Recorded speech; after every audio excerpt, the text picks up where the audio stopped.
लाली उठ पडीम मारी फेस पकीरीम शादी बाद लगा तारू हे जान तू अपनी सेवा करे से जिया करना दूध पी हमें प्रोटीन मिला करना तबे भइल बा कमरिया मोर चाह करना तबे भइल बा कमरिया मोर चाह करना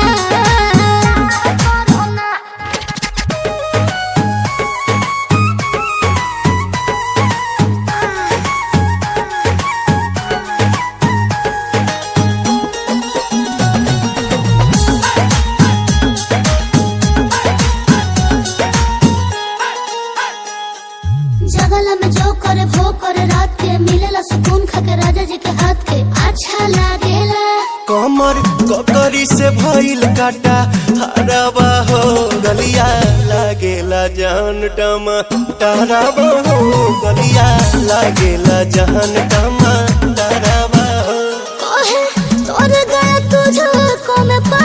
करना अपने खाला पहले हम के खिया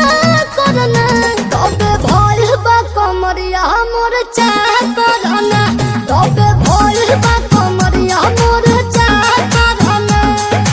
करना